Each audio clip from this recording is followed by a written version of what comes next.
If you can't hear me in the back, just raise your hand. We're going to talk now about the use or abuse of intelligence, and I'd like to start out with a very brief clip. It's only 1 minute long, and so if you fall asleep, you're going to miss the whole thing, and it's on the final exam. What I'd like you to do is look at the date on which these pronouncements were made. Remember first? Someone get the lights? If you really want to know the truth about the state of Iraq's weapons of mass destruction before the invasion, listen to Colin Powell in February 2001. He states clearly that there was no threat from Saddam Hussein. He has not developed any significant capability with respect to weapons of mass destruction. He is unable to project conventional power against his neighbors. And this is Condoleezza Rice, Bush's national security advisor, in July of the same year, saying the same thing, putting the lie to their own propaganda. We are able to keep arms from him. His military forces have not been rebuilt. And that, many believe, was the truth, a truth that was covered up and conveniently forgotten after September the 11th, when Bush and Blair decided to attack Iraq. Okay, what was the date on which Colin Powell spoke? Anyone? 22nd, 2001. Okay, Condoleezza Rice? July. Actually, it was July 29. July 29. So September 11th, it's about, what, 6 weeks? 6 weeks before 9/11. Now, if you're a little confused, that's okay, because you should be. But if you remember the meme, if you remember the slogan that came after 9/11, it's just 4 words. It's very popular in America. I'll say the first 2 and you finish the sentence, okay? After 9/11, everything changed. Everything changed. Whoa, that's good. Yeah. All right. So, whereas before 9/11, Saddam Hussein had no weapons of mass destruction, was not even a threat to his own neighbors. After 9/11, weapons of mass destruction floated down like manna from the heavens for a soft landing on the sands of Iraq, where God made that terrible mistake of putting our oil. You don't get weapons of mass destruction in a couple of months or even a couple of years. And the sad thing that I would like to explain to you is that for the first time since I joined the Central Intelligence Agency's Analysis Group under John Kennedy in 1963, I watched my profession being corrupted by a president who wanted to make a war of aggression, and by a CIA director, George Tenet, who said, "Yes, sir, my instructions then are to fabricate, to dream up, to forge intelligence to justify this war. Yes, sir, I can do that." And he did. And my former colleagues participated in this fraud. So, please, when Bush left office, he was asked by one of these interviewers, "Do you have any regrets, Mr. President?" He said, "Yeah, I got one big regret, and that was the mistaken intelligence on Iraq." What's wrong with that? That wasn't a mistake, it was fraud. And he knew full well what was going on, and that happened, okay? Now, rather than rehearse all the abuses, and I've got more little clips than you can shake a stick at, I'm going to show you something that shows what happens when you lie. Shows what happens when you start a war of aggression, as defined by Nuremberg. In Nuremberg, after World War II, the tribunal said to launch a war of aggression is to perpetrate the supreme international crime, differing from other war crimes only insofar as it contains the accumulated evil of the whole. Whoa. It's pretty serious stuff, folks. I was alive during World War II. And I learned very quickly what that accumulated evil was. Anybody got any suggestions as to what we're talking about here? Anybody? Just shout out. Torture? Kidnapping people off the streets of Western Europe? Putting them in black prisons around the world? Trashing our Fourth Amendment? There was another one? Can't hear it. Rendition. Rendition, yeah, okay. So you kidnap them off the streets of Europe, you render them, isn't that a neat word? You render them to places like Egypt or Syria, both of which countries cooperated in our enhanced interrogation techniques as defined by President Bush. Now something I just passed along to you, you probably haven't heard, but you know, enhanced interrogation techniques is a direct translation of the German for torture. Verschärfte Vernehmung are the two German words. Anybody know German here? Verschärfte, okay, sharpen. Vernehmung, interrogation techniques. Verschärfte Vernehmung appears as a title in the Gestapo handbook, and I have a copy of it if you'd like to see it. So whether they realized it or not, they were using the same label for these techniques, except in a different language. And guess what, folks? Almost all of the techniques were the same. That's accumulated evil. Now, there was a fellow in Baghdad sent there during the surge. You've heard a lot about the surge in 2007. And his name was Bradley Manning. Now his name is Chelsea Manning. And he was with a little group that was asked to round up people who were subversives. And he was asked to arrest and put in prison some young people his age who had written term paper about the corruption in the Iraqi government. And he said, this isn't right. And this is especially not right because you know, he said to his superiors, you know what goes on in Iraqi prisons. And they said, yeah, well, it's none of your business. Go back, keep your mouth shut. Well, he knew what went on there. Torture went on there. And he felt really bad about being compelled to do this. And then he got on his console there and saw a lot of other things that were going on. He decided that he owed it to the American people to show them what was going on. And so he released an awful lot of information, among which was something called collateral murder. Now, some of you may have heard of this, but most of you have not seen it because of the media in our country. And I want to say something about the media before I forget. I try to say this every time. I've been in Washington 52 years now. 52, okay? You see a lot of change in 52 years, but there's one change that dwarfs all the other changes in significance. And that is that we no longer have, in any real sense, a free media. That could not be bigger. Tom Jefferson, when he was asked if you had a choice between a government and a free press, newspapers in those days, which would you choose? He said, no problem. Free press every time. Without a free press, you get a dictatorship like that for the government. So what I'm saying here is that the reason that our media and our government have such a dislike, I would say even hatred, toward Bradley Manning, who is away for 35 years now in a federal prison, Julian Assange, who's holed up in the Ecuadorian embassy in London, afraid to go out into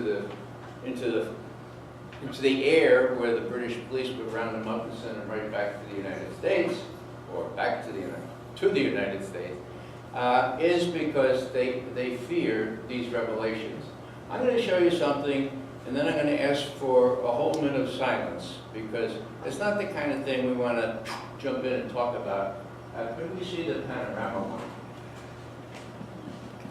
Let me explain before we actually put this on. There was a German TV. Light is measured here. One of the main German channels. They wanted to do a documentary, a 60 minutes type documentary, 20 minutes or so, on what happened on this day in July 2007, when Bradley Manning released this video. And so they interviewed several of us and came up with a very good documentary, 20 minutes.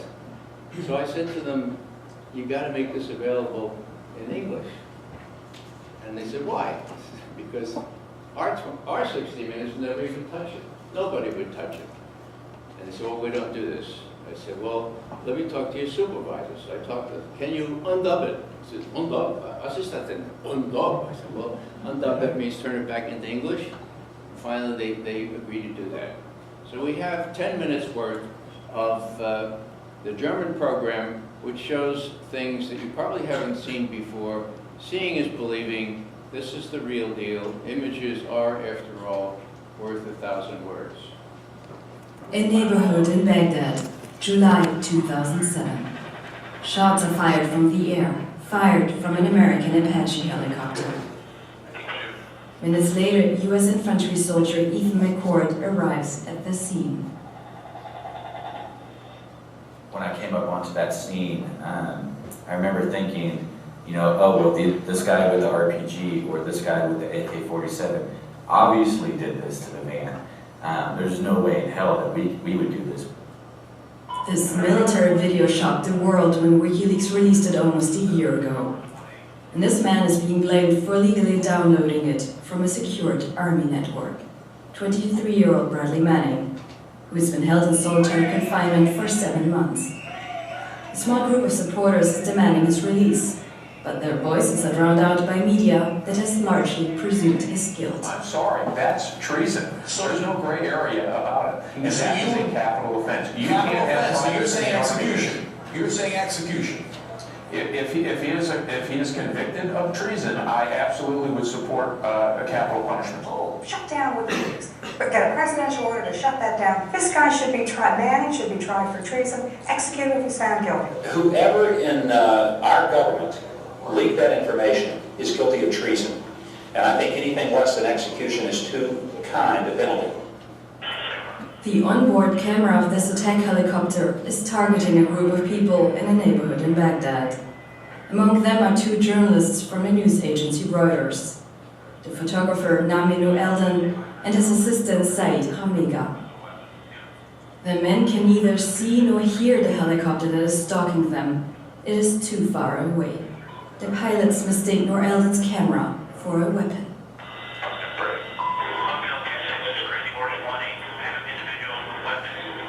And attack them.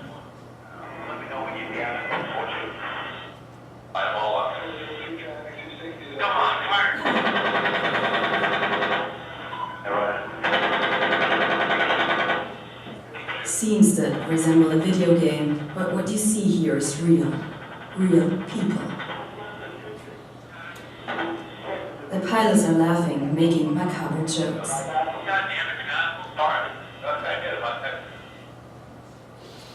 The Apache gunner is still targeting the heavily wounded Reuters employee Saad Hamiga. He will not survive.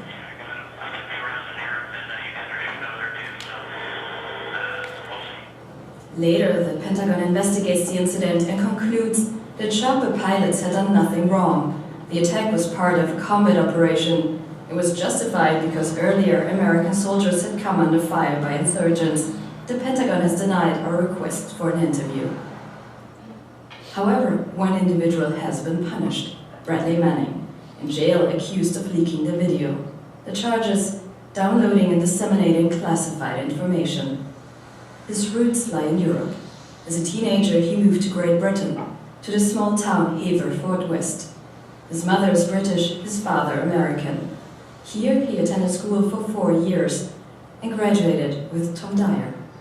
He was one of Manning's closest friends. To Dyer, it is no surprise that Manning might have released the video. He remembers his friend as a great idealist, even when he was still a teenager.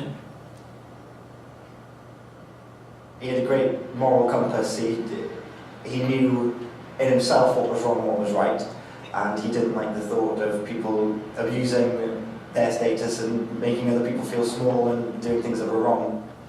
It was precisely for this reason that Manning joined the army. He said he wanted to fight for the good, but during the Iraq War, he apparently started to have doubts. As an intelligence analyst, he had access to secret military files, including the video with the disturbing scenes. The video shows how Reuters employee Said Ramega is struggling for his life. He survived the first shots fired from the attack helicopter.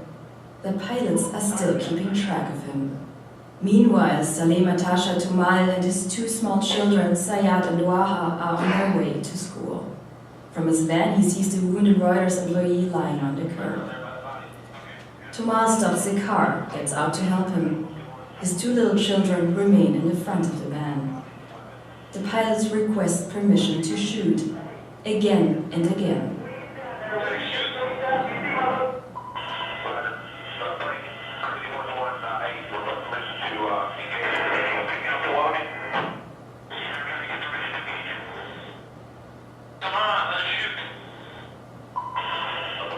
The father is unaware of all of this. He does not even notice the helicopter above him. Tumal wants to rush the wounded Reuters employee to a hospital. His compassion will seal his fate.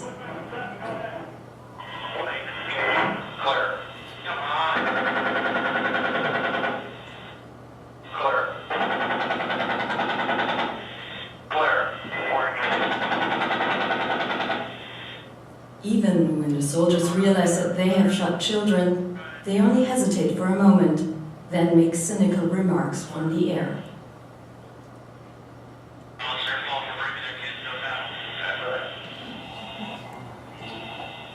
Since that day, U.S. Army soldier Ethan McCord has been heavily traumatized. He still cannot get the images out of his head. As an Army infantryman, he was one of the first soldiers on the scene. When he arrives at the van, he hears the 5-year-old girl scream. So I grabbed the girl and I took her into the house behind the van with a medic, and we were cleaning her up. And what I did is I took my gloves off and was pulling glass out of her eyes so that she could blink without cutting her eyes. Then McCord runs back to the van to check on the boy. The child is still alive but badly injured. He carries the boy back to the medics as well. As his superiors observe this, they vehemently order him to stop saving the children. Instead, he should do his job and secure the area they command. Another thing that bothered me was the fact that I was the only one to care enough, it seemed, for the children to try to ensure that they get medical attention. Former Army officer Ray McGovern is shocked by the actions of the pilots. He had been a CIA analyst for 27 years and an advisor to 7 presidents, including George Bush Sr. How could anyone justify shooting up that man, shooting up the person who was crawling onto the curb? These are war crimes, pure and simple. When I learned to be a soldier, an officer in the U.S. Army, I learned that you don't shoot at civilians, you certainly don't shoot at people trying to rescue the wounded, and you don't blow up vans with a couple of children. In the Pentagon investigation report, there's no mention of war crimes. The pilots had reacted adequately. Here's the government saying that we did no wrong, but yet they lied. They covered up the story. They covered up everything. And then all of a sudden being like, okay, well, Bradley Manning, who released this video, he's the wrongdoer in this whole situation. It's kind of like, well, we have to have the guinea pig, a fall guy. Meanwhile, Bradley Manning is isolated. His friend David House is one of the few supporting him, and besides his lawyer, the only person currently visiting Manning in prison. He's held for 23 hours a day in solitary confinement in his cell. His cell has no windows, and he's not allowed to go outside or see the outdoors. He's not allowed to exercise. The 1 hour a day he's allowed out of his cell, he's allowed to walk in chains in an empty room for an hour, and that was what the military calls exercise in this case. Conditions that resemble torture. For 7 months, Bradley Manning has been kept in the maximum security ward of the military prison in Quantico. Still without trial. The Pentagon regards the prison conditions as perfectly fine, and conservative military experts also think they are appropriate. Well, first of all, you have to define solitary confinement, which is a very broad and open-ended term as what that means. Does it mean does it mean sensory deprivation, which some people consider torture? I don't think he's suffering sensory deprivation. So, as long as somebody's allowed to have 4 hours of continuous sleep, the body can function just fine. The United Nations, however, has a different view. The UN has picked up the case and is examining the accusations of torture. Because solitary confinement has been shown to produce a kind of severe mental and psychological harm that is associated with the definition of torture, or if less severe, still associated with cruel, inhuman, and degrading treatment or punishment. That doesn't mean that your personal comfort and interests come ahead of the U.S. government. Somebody's been accused of a crime and they're being detained under the conditions which are appropriate for them. That's the way every legal judicial system in the entire Western world works. Prison without trial for Bradley Manning, freedom for the Apache pilots. Former U.S. soldier Ethan McCourt finds this incomprehensible. He's pleased the video has been leaked so that the public can form its own opinion.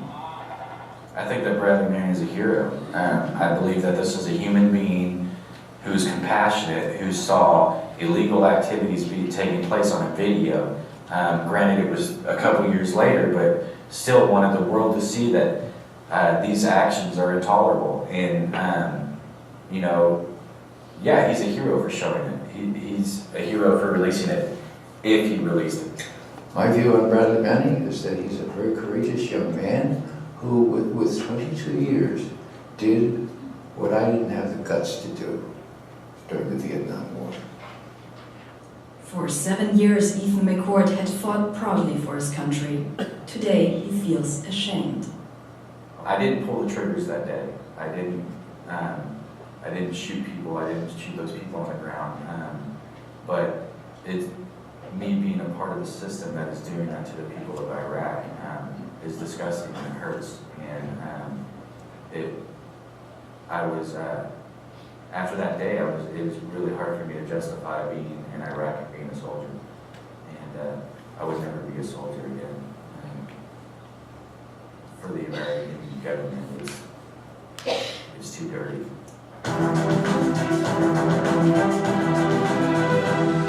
Okay, I asked before if we could just take a whole minute to do whatever we want to reflect on this, but just to be quiet.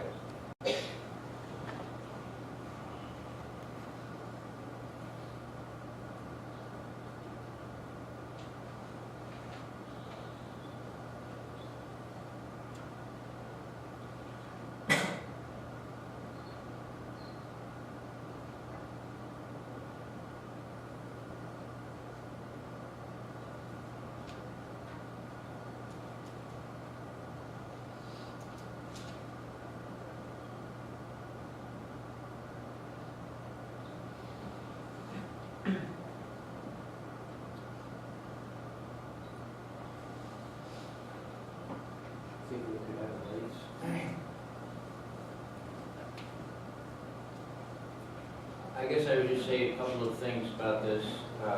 There was a Washington Post reporter with that unit. He saw that video. He never mentioned it.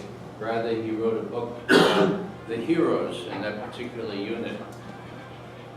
Now, there was a lot of brutalization going on here. Who was being brutalized? Anyone? Innocent Iraqis. civilians. Who else? Children. Al Jazeera. Sorry? Newsmen. Well, yeah, okay.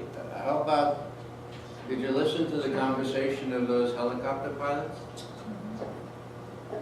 Would you agree that they've been brutalized as well? How about Ethan McCourt? Absolutely.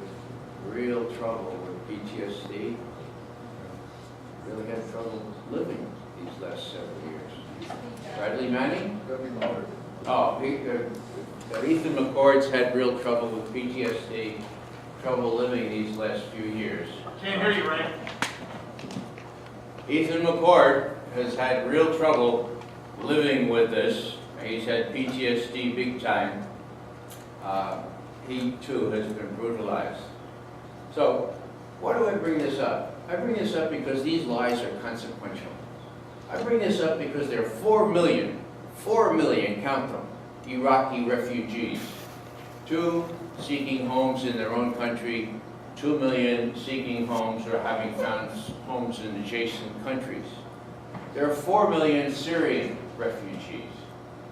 And I was in Germany just 2 weeks ago, and there was this big discussion about, you know, should we take 10,000, 160,000, what, you know, how should we do it? And nobody asked, well, how come there are so many refugees, all right? So you've got to ask yourself these questions, folks. And you in Iowa are uniquely placed to ask candidates who would be our president tough questions. You need to get educated on these things because you can't get educated from the so-called mainstream media. You have to go to places like German television to find out what's really going on. And the best place to get information in this country is a website called democracynow.org. 15 minutes straight news every morning, Monday through Friday, and then things I learn about this country that I never knew from the history books, and a lot of stuff has happened since I had history books, right?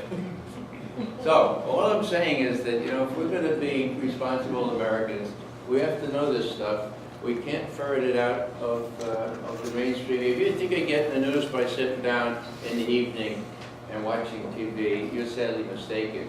If you think you're getting a right slant on things like the Ukraine, a real powder keg, from reading the New York Times or watching the Post, forget about it. You're not, okay? Short story on the Ukraine. We started it. We achieved a coup that George Friedman, head of Stratfor, one of the major think tanks, described as the most blatant coup in the history of mankind. Why?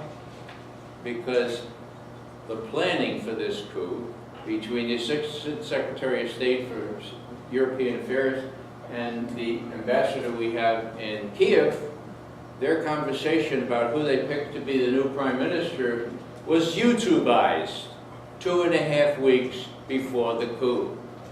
Yachts is our guy, said Victoria Nuland. Yachts. Let Klitschko and the others wait in the wings. Yachts is our guy. 2.5 weeks later, I wake up, turn the television on. There's been a coup in the Ukraine. And who's the new prime minister? Yachts. Yachts! I wrote an article right away. Yikes! It's yachts! Okay? And who's the prime minister now? Anybody?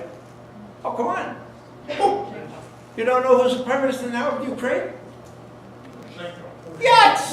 Yachts! No, Poroshenko is the president. So, you know, you gotta kind of find out what's going on. Everybody thinks Putin bad, Putin very bad. Putin very, very bad. Sometimes have no shirt on. Sometimes ride horse with no shirt on. Putin very, very bad. Invades Ukraine. Did Putin, everybody who thinks Putin invaded the Ukraine, please raise their hand. Okay, well, this is pretty well informed. How did he get the Crimea back after the coup? What was there? A plebiscite. And how many Crimeans wanted to be re-annexed to Russia? 90%? And they knew that's what it was going to be. Crimea's always been part of Russia. What makes Crimea so important? Yeah, their warm water port, their only one, okay? That's where they have their naval. So, all I'm saying, folks, is it's the best thing for all of us, and particularly you Iowans now, in these next 3 or 4 months, to do your homework, get one sensible but direct and the kind of question that people can't dance around, okay? And ask it to these people. And that way, we back in Washington, you know, you get on our television. You know, we see this stuff. And to the degree you can make a real conversation out of these things, America will be better in general. So I'll close now because we want to have at least a lot of time for questions. And thanks for listening so intently.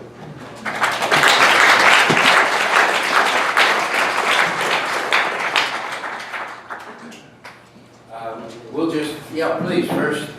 This attack we saw was made by Gatling guns. You see Gatling guns used all over the theater.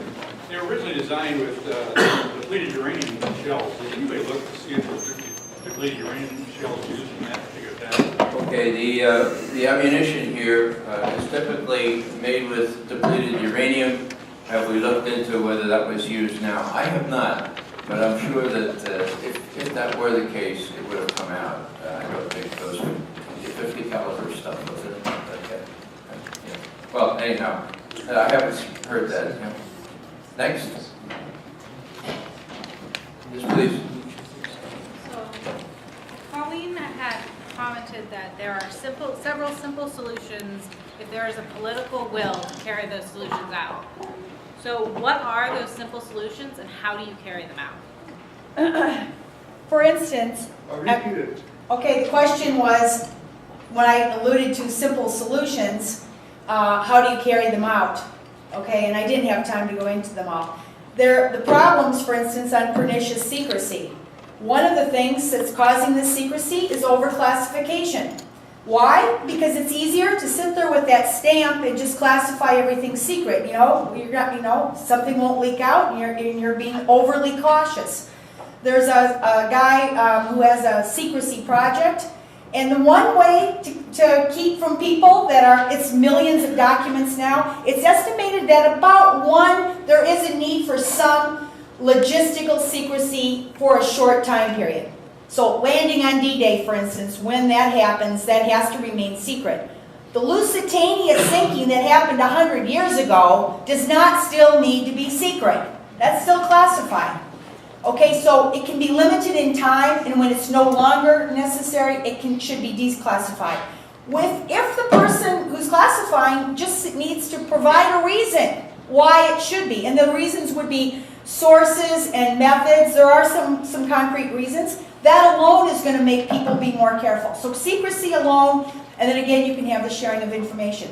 The law, okay, I talked a little bit, and I didn't have time to go into all the ways that the law itself, due process, for instance, there's 800 years of experience in the system whereby the police have to use reasonable suspicion. First they have to have suspicion, then they have to have probable cause, and then if they have probable cause, they actually can monitor you. They can do intrusive techniques. And then if they do get evidence, they have to give it to your defense attorney. You get a chance to defend yourself before 12 people. And even if you get convicted, you still have a chance to appeal mistakes. Okay, when 9/11 happens, they say that old constitutional process, and by the way, the Magna Carta going before, 800 years even before this, I mean, it's got a longer life. They said that's too cumbersome. We need to put people on Guantanamo. We'll pick them up with bounties. Before that, they even detained people in New York City for about a year. So they did away with really the structure of law. Fourth Amendment, even our First Amendment, we were talking about freedom of press, did away with that in order for expediency. Because war requires that we can't follow those really difficult to follow rules. A lot of the answer here is to restore the rule of law. That isn't rocket science, it already exists. Well, I'm going to go just on the press thing one more time. In the Department of Defense manual right now, there is a paragraph. You know, you're shaking your head, you know about this? There is a Department of Defense manual that actually says journalists can be considered enemy combatants right now. And the reason is they don't want somebody to give out bad information. They're equating that with treason. And if you remember back to the Civil War, Abraham Lincoln had editors jailed who criticized the president, etc. So it's simply to restore the rule of law. There's one other way to attack this problem, and that is to put in jail the people who perjure themselves. And I have a 1-minute clip here that I'd like to show you. This is a fellow who's head of the NSA and also was head of the CIA. And when it came time to explain why NSA was looking at all the telephone calls and emails and everything else, this is what he said. My understanding is that the Fourth Amendment of the Constitution specifies that you must have probable cause to be able to do a search that does not violate an American's right against unlawful searches and searches and seizures. Actually, the Fourth Amendment actually protects all of us against unreasonable search and seizure. But That's what it says. the measure is probable cause, I The believe. amendment says unreasonable search and seizure. But does it not say proper? The No. court standard, the legal Unreasonable standard, search and seizure. the legal standard is probable cause. Just to be very clear, okay? And believe me, if there's any amendment to the Constitution that employees of the national security agency are familiar with, it's the Fourth. And it is a reasonable standard in the Fourth Amendment.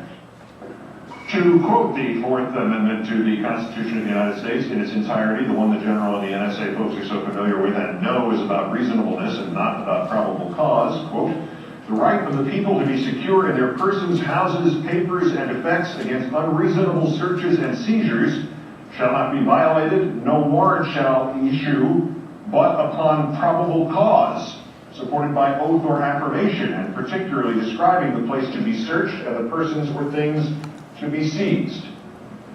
Well, maybe they have a different constitution over there at the NSA.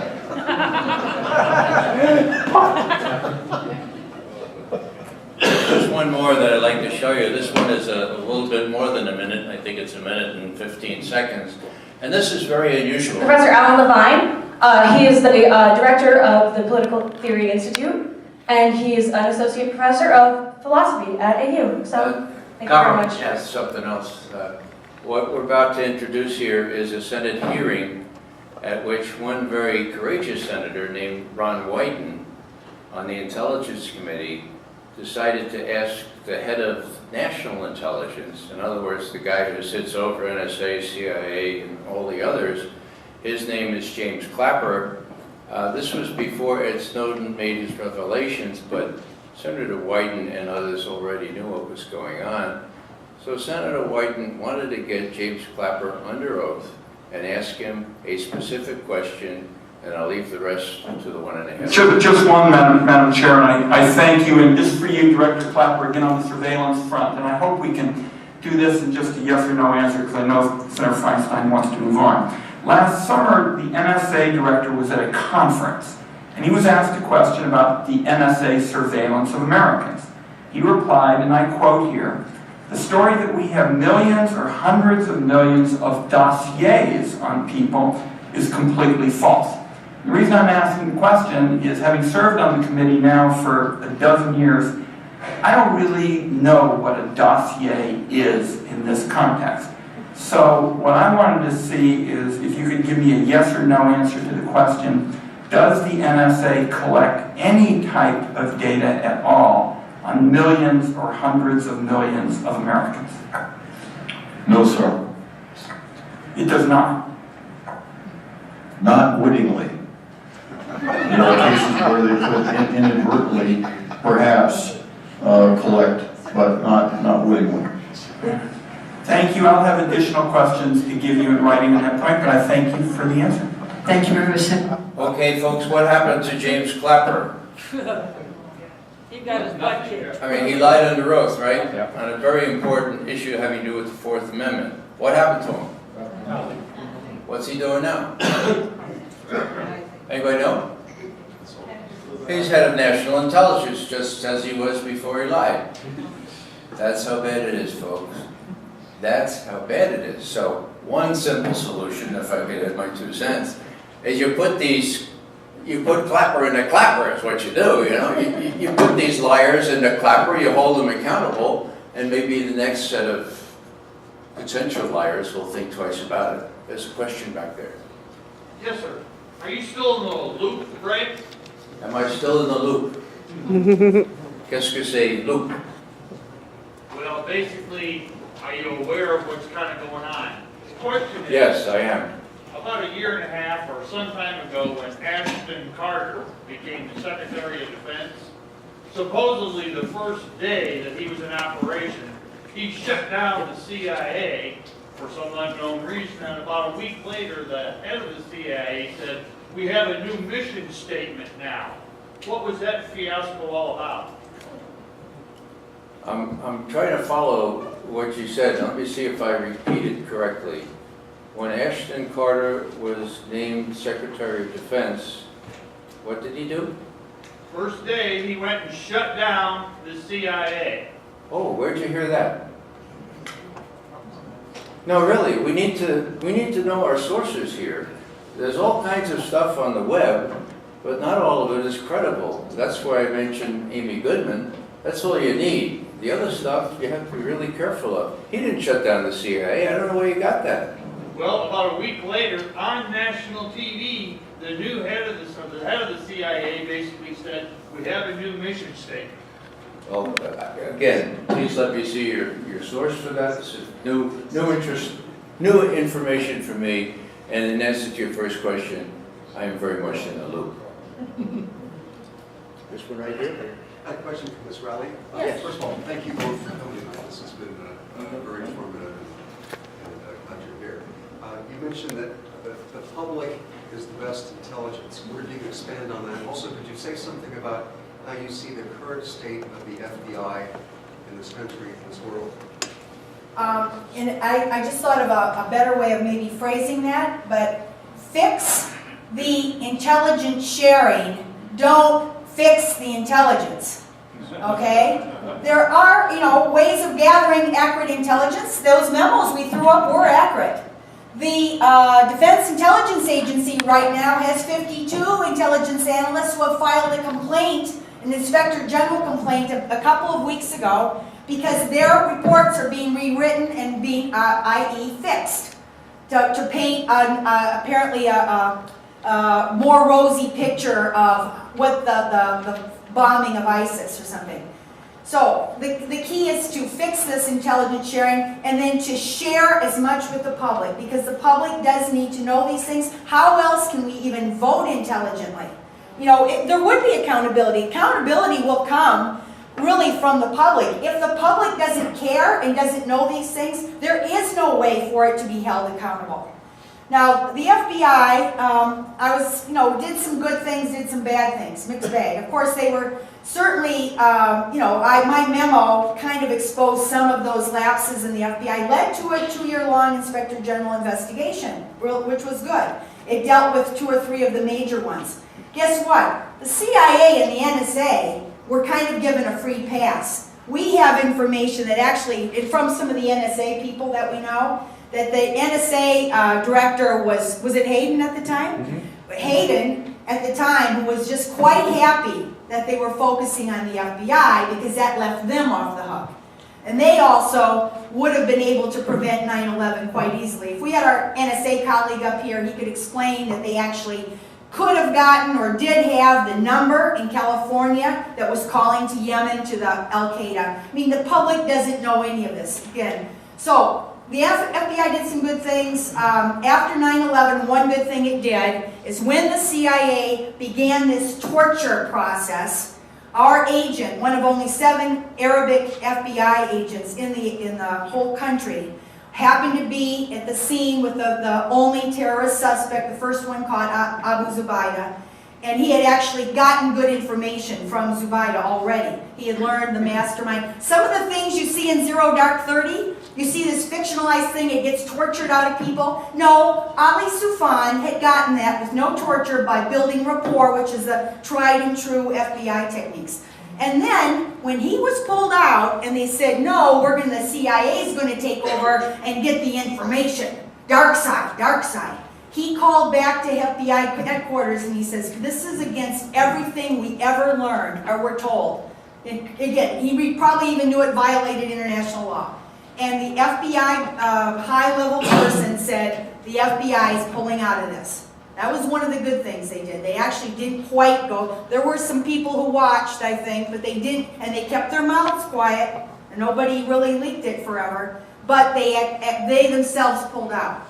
The intelligence, again, you have to understand that I don't think it's been fixed. I think for a while after 9/11, there was this effort to share more broadly inside of government. That's actually why Manning is privy to some of these things, because for a while they recognized the mistake, and they were trying to share information. But as the last couple of years, and what they call the Insider Threat Program, which is trying to keep all information bottled up, it's gone in the exact opposite direction. And I think I've never even seen where they've made a rule that you have to have some accountability for reading what is sent to you. So I don't see anything that people could say, still to this day, have a memo that said something, and then afterwards say, never saw it, never read it. I have never seen a fix for that.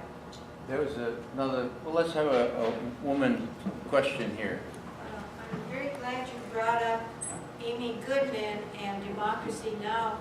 I think it's very hard to find out how to be able to hear her. I wish you would spend a little time telling people about Free Speech TV. Everything that I've learned about what's happening through our democracy has been explained very well by Amy Goodman. It's happening not only in your field, but in all other fields in our democracy. When corporations were given the right to use the Constitution and the Bill of Rights, when they were given personhood, they began using our Constitution and Bill of Rights. The very worst thing they did, everybody knows, the Citizens United case, because they were persons, they could go to the Supreme Court and say, we want to use the First Amendment. They used the First Amendment, the freedom of speech, their money is the free speech, and now there's huge amounts of money going to both parties, and we're getting senators and representatives that pass laws that the big corporations want. Our democracy is going by the wayside. So more and more people need to hear and listen to Free Speech TV. Right, so it's a really good question, and let me tell you what I do. I get up about 7:30 in the morning because Amy Goodman on Democracy Now! Is on 8 o'clock live in Washington, okay? I go downstairs, and for the next 15 minutes, I try to brew a cup of coffee because it takes that long for an Irishman to brew a decent cup of coffee. And I'm talking instant coffee, too. Then I'm awake enough to watch Amy Goodman. Now, there's 15 minutes of straight news, and then generally 45 minutes of incredible interviews of people you'll never see in mainstream media. When I get a call from CNN or from RT or some other place to do an interview in the afternoon, they'll ask me, do you know about this? I said, of course I know about that. How will I have learned that? Because Amy Goodman hadn't done the news thing. So, it's real easy. I learned later, you don't have to get up at 8 o'clock McGovern or 7:30. It's on all the time if you have a computer. democracynow.org. They rerun it, and then if you wait 2 hours, they have a transcript of what's going on, an instant transcript. So you didn't have to waste a lot of time watching the video. You can read the transcript. And I have to tell you that it's far and above any other source. There are other sources, consortiumnews.com, for which I write, and raymcgovern.com, which my son created for my stuff about 7 years ago. If you go to that, you can see my speeches, my interviews, as well as my articles. So there are all kinds of ways to get this stuff, but you have to sort of realize that it is via the fifth estate, what I call the fifth estate, that you can get real information, not the fourth estate. Yeah, you've had your hand up for a while. Well, I'm actually very curious about how you react to a story that has been in the mainstream for the last couple of days. That is the, quote, release of 6,000 more of Hillary Clinton's Secretary of State documents, but then the classifying of 500 and something of them so that people can't see them. I think you'd have a nice comment. You know, I think that explains itself. I'm not going to comment on any candidates, except maybe I could ask this gentleman to read the back of my shirt. Can you read that? Take this here. Know where you stand and stand there. We stand against endless wars, Ray McGovern. This VFP shirt is issued in honor of Ray McGovern, commemorating his arrest for standing silently with his back to Hillary Clinton while she spoke in defense of freedom of expression, February 15, 2011.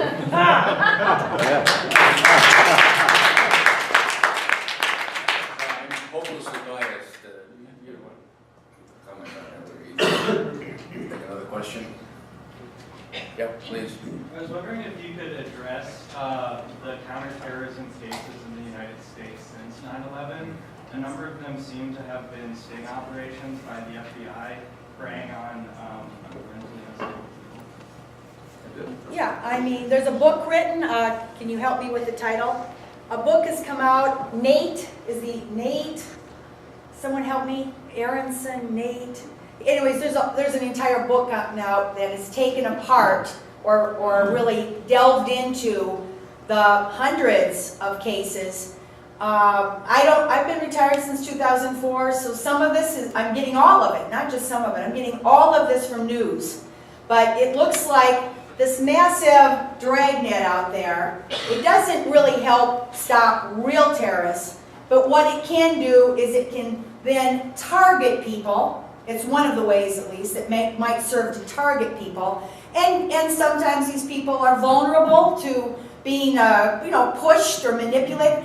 The truth is, entrapment is against the law.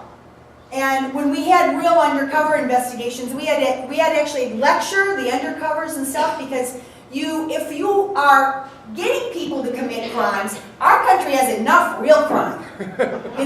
You need to pay salaries to FBI people to get all of us to commit crimes because you're good at pressuring. I was privy to a case up in the Twin Cities where they got this 20-year-old to make a Molotov cocktail, but the guy in his group that kind of pushed him to make the Molotov cocktail was a 31-year-old FBI informant. Well, what have we accomplished when you have a system like this? Yeah, people make salaries, but you're not accomplishing anything. So a lot of these have been these kinds of cases, and they'll actually get evidence, you were going to push the plunger, because that plays to a jury.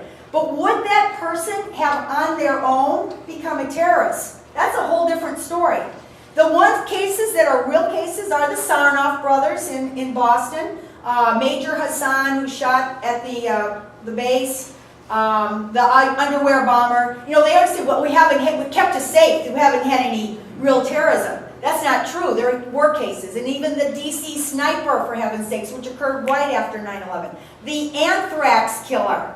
The anthrax killer, by the way, we don't know exactly. There's discussion or controversy to this day as if he was the person who committed suicide. But what is quite well established is it was a scientist or somebody at our military, Fort Detrick or one of these other forts that work with chemical or biological weapons.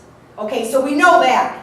And that's, of course, these are real cases. Obviously, the anthrax case was a real case. It wasn't stopped. It wasn't prevented. I'd just like to add very quickly that aside from the people who were entrapped, there are a couple people who, well, let me put it this way.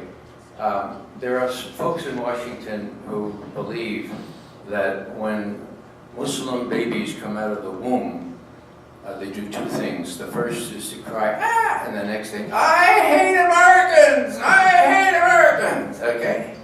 Now that's the John Brennan theory. Because when Helen Thomas, to her great credit, asked John Brennan, why is it they try to do these things? Why is it? He said, well, they're Islams. He said, Islamic people. Well, yeah, so it's religion? No, it's more than religion. They just hate us. But you never say why.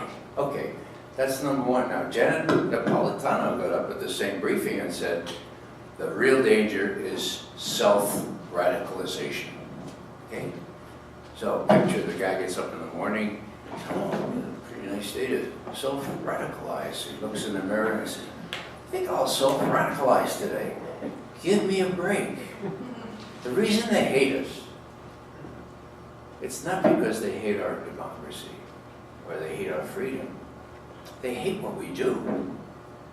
They hate our 100% identification with the state of Israel, to whom we give $3 billion in military aid every year. And they hate what we do in propping up Saudi dictators and all that kind of stuff. So let me just say this, that the way you defeat terrorism is not by, corrupting our youth or by self-radicalization, moving against that. The way you prevent it is the same way you prevent malaria. There was a piece in the Times today, New York Times, about malaria. It's almost completely prevented. Now, how do you prevent malaria? How do you combat malaria? Well, you find the mosquitoes, right? And you trace them back to the swamp where they breed, right? And then the first thing you do is you set up 2 platoons of sharpshooters and you try to hit all the mosquitoes as they leave the swamp, right? Well, that's not quite right, is it? What's the analogy here? So-called terrorists, the people who live in Islamic societies that we have been bombing the hell out of, have legitimate grievances. Not only the drones, not only the bombs, but the way we've propped up their dictators, the way we've helped Israel to do the things that they are doing in the Middle East. These are legitimate grievances, and there's a whole swamp of them, okay? And if you want to get rid of terrorists, you got to get rid of their grievances. And the way you do that is the same as with malaria, you drain the swamp, okay? Nobody seems to recognize that, or maybe they do recognize it, and what the Pope called the blood-drenched arms trade, and what Eisenhower called the military-industrial congressional complex. Maybe that's just a little too tough. And that's why you guys really are in the position now to expose that, to ask real questions of these guys and gals, if you will, men and women who would be our president, because these things are not all that difficult to understand. Let's a little question, little example here. When there were the 68 riots, 1968, after Dr. King was killed, there was bedlam in Washington. I was there. 14th Street was ablaze. Marion Wright Edelman, the head of the Children's Defense Fund, an incredible person. She went down, there were several other distinguished leaders, and there was a young man, and he was about 14, and he had this big rock, and he's about to throw it into this picture window, and she grabbed his hand, she said, "Son, don't do that." And he said, "Well, why not?" She said, "Well, think of your future." He says, "Man, I ain't got no future." Now, when you ain't got no future, that's what you do. I'm going to ask you, in all your years where you briefed presidents, is there a particular day or a briefing? Yeah, in all your years where you briefed presidents, is there a particular memorable day or briefing that you wished you never would have disseminated, and or you would have done it in a different way? You know, with all due respect to the audience here, I don't talk about anything that I briefed in those sessions. They are sort of sacrosanct, and those are legitimate secrets. The reason, of course, being that I don't want to protect this privilege for my successors, and if we alumni start talking about what we said to this or that president, that sort of erodes that confidence. I think we want, yeah. One more. You were the first one that I saw over there. I don't know, my question comes in 2 parts. Was Alex Station successful? Why and why not? This is on CBS. Was Alex Station successful? Why and why not? And what is the rationale behind creating programs such as ThinThread and programs such as what? ThinThread. ThinThread. Yeah. And what do you think of the latest leak of the Office of Personal Management and reports that there are Chinese hackers? Oh my gosh, good questions.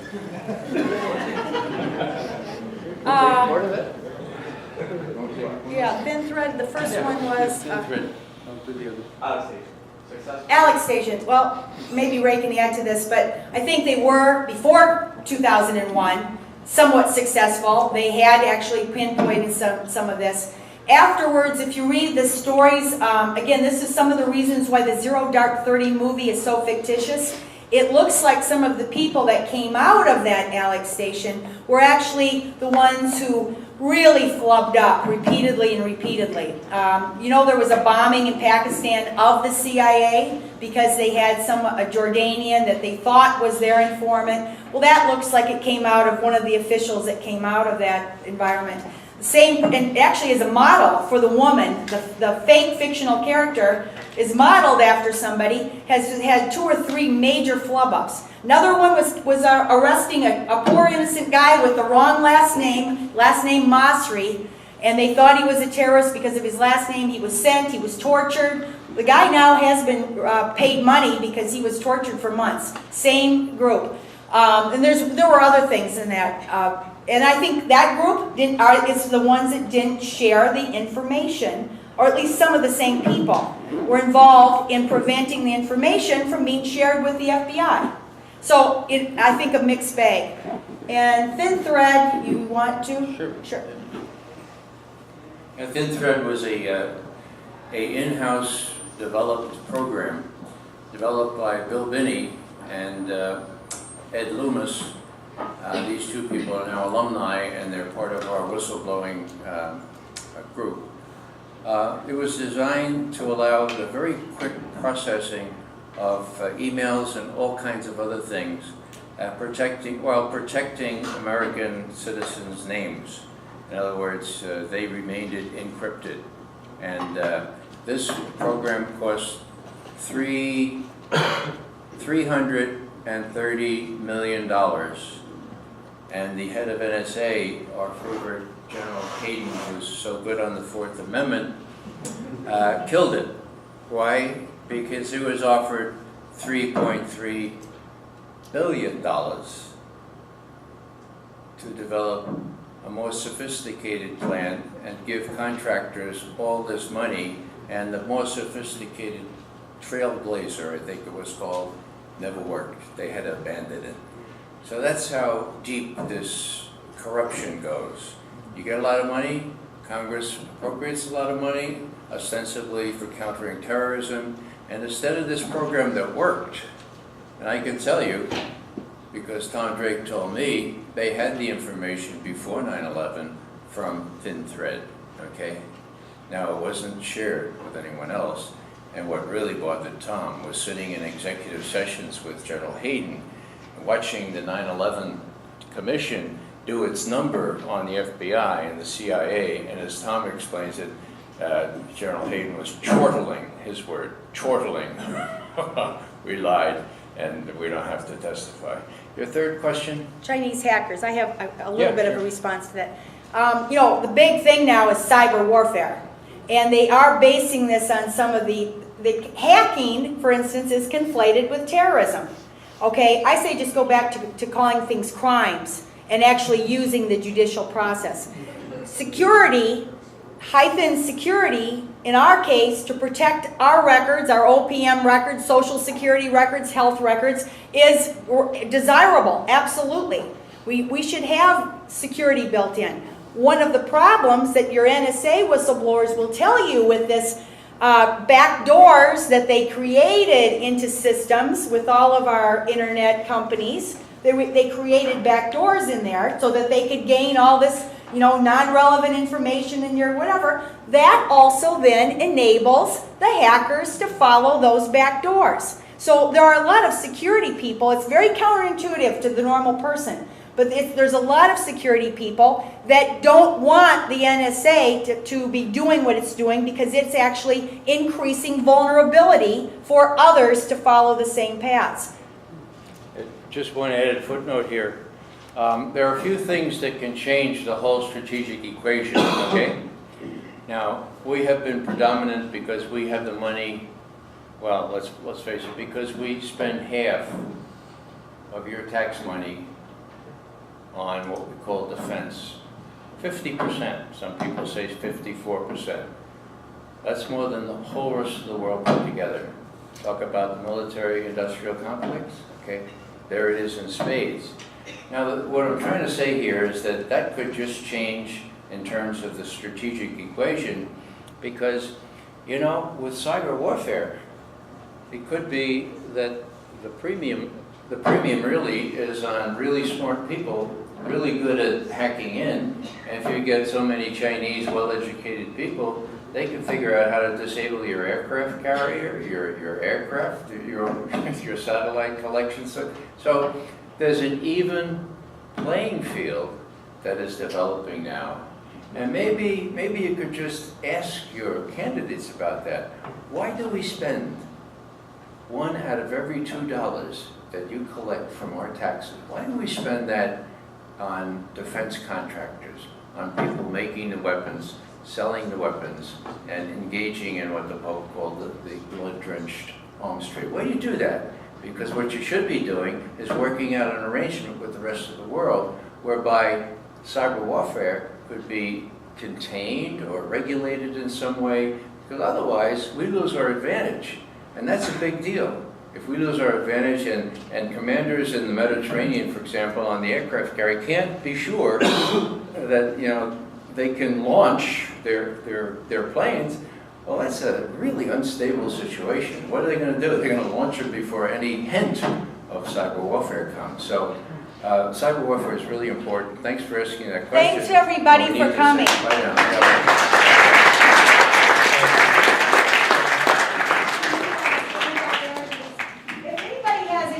Burning questions, we're going to stand outside for a little while, but we're going to close the room.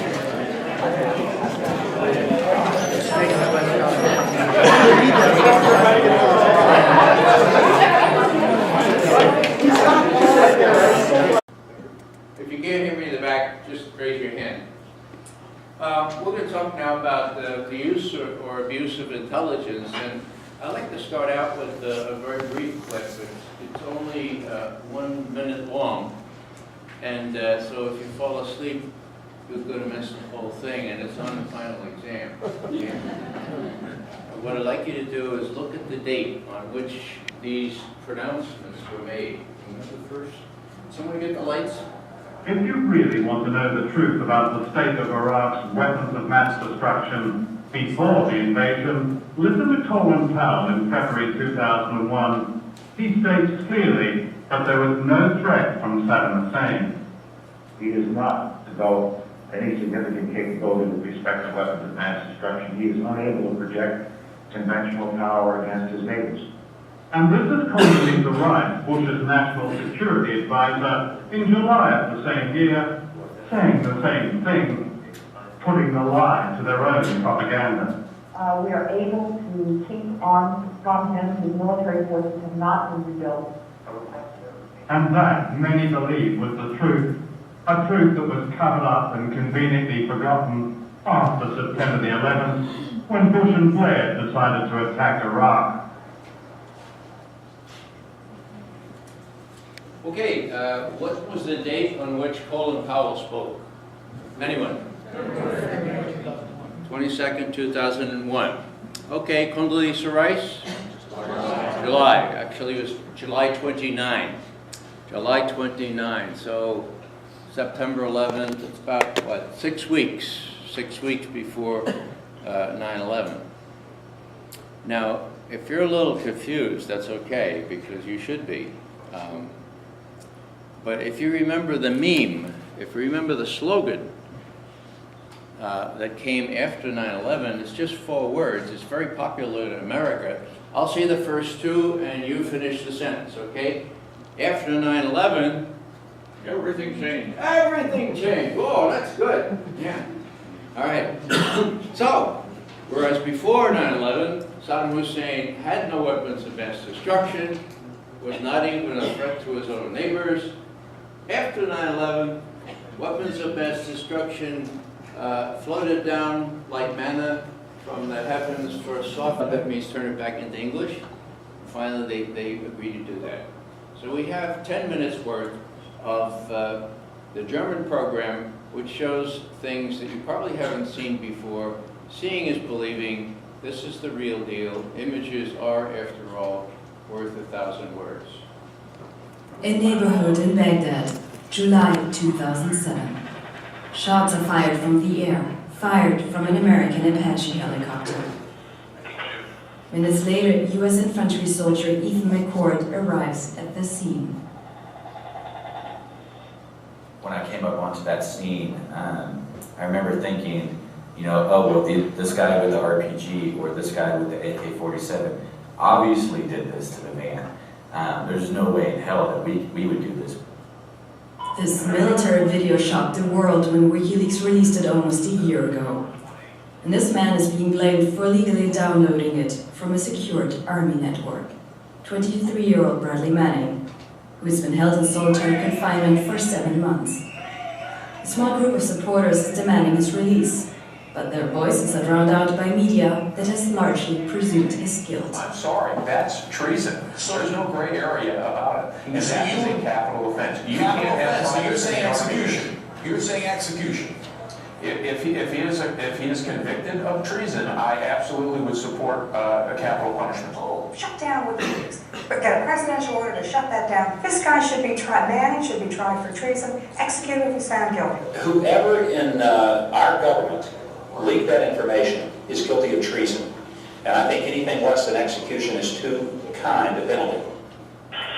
The onboard camera of this attack helicopter is targeting a group of people in a neighborhood in Baghdad.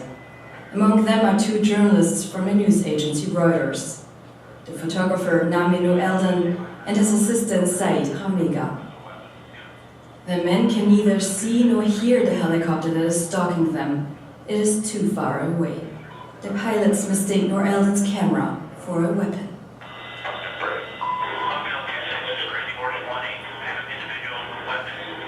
And attack them.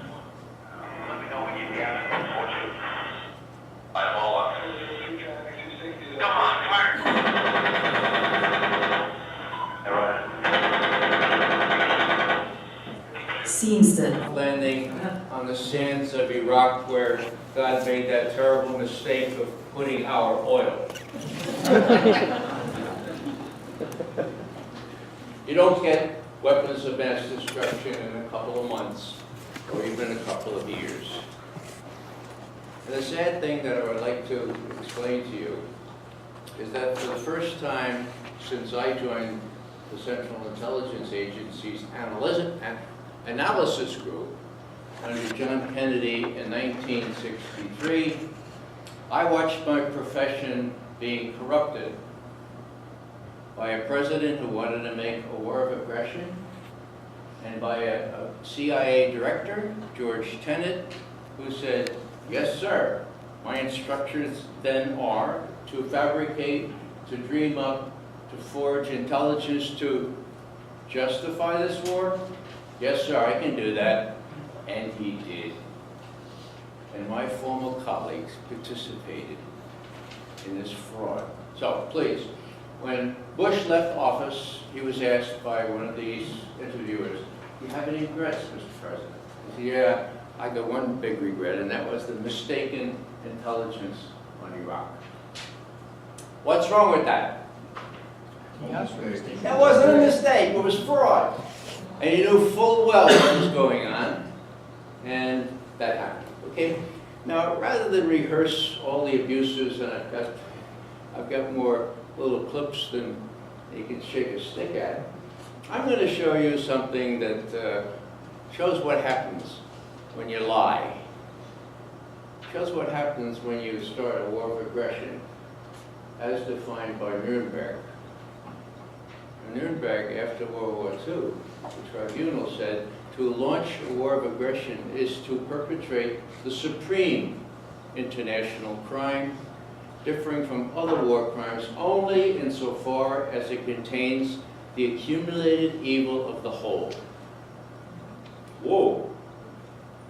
It's pretty serious stuff, folks. I was alive during World War II, and I learned very quickly what that accumulated evil was. Anybody got any suggestions as to what we're talking about here? Anybody? Just shout out. Torture? Kidnapping people off the streets of Western Europe? Putting them in black prisons around the world? Trashing our Fourth Amendment? There was another one? Can't hear it. Rendition. Rendition, yeah, okay. So you kidnap them off the streets of Europe, you render them, isn't that a neat word? You render them to places like Egypt or Syria, both of which countries cooperated in our enhanced interrogation techniques as defined by President Bush. Now something I just passed along to you, you probably haven't heard, but you know, enhanced interrogation techniques is a direct translation of the German for torture. Verschärfte Vernehmung. of the two German words. Anybody know German here? Verschärfte, okay, sharpen, Vernehmung, interrogation techniques. Verschärfte Vernehmung appears as a title in the Gestapo handbook, and I have a copy of it if you'd like to see it. So whether they realized it or not, they were using the same label for these techniques, except in a different language. And guess what, folks? Almost all of the techniques were the same. That's accumulated evil. Now, there was a fellow in Baghdad sent there during the surge. You've heard a lot about the surge in 2007. And his name was Bradley Manning. Now his name is Chelsea Manning. And he was with a little group that was asked to round up people who were subversives. And he was asked to arrest and put in prison some young people his age who had written term paper about the corruption in the Iraqi government. And he said, this isn't right. And this is especially not right because you know, he said to his superiors, you know what goes on in Iraqi prisons. And they said, yeah, well, it's none of your business. Go back, keep your mouth shut. Well, he knew what went on there. Torture went on there.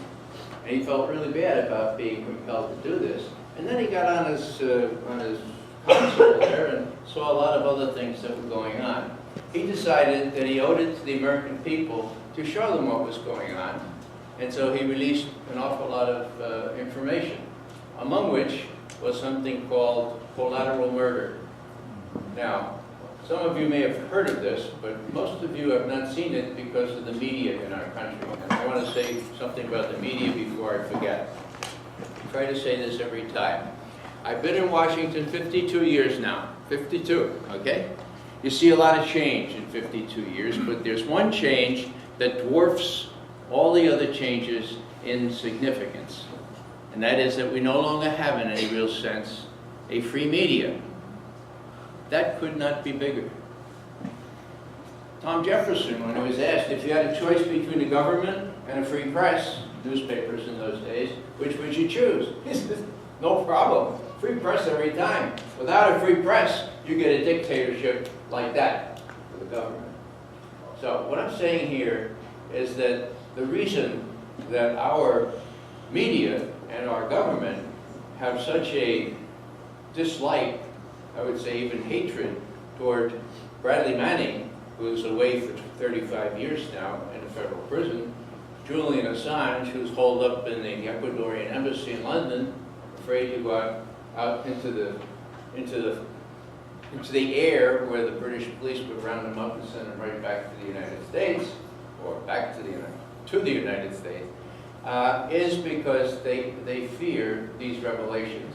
I'm going to show you something, and then I'm going to ask for a whole minute of silence, because it's not the kind of thing we want to jump in and talk about. Could we see the panorama one? Let me explain before we actually put this on.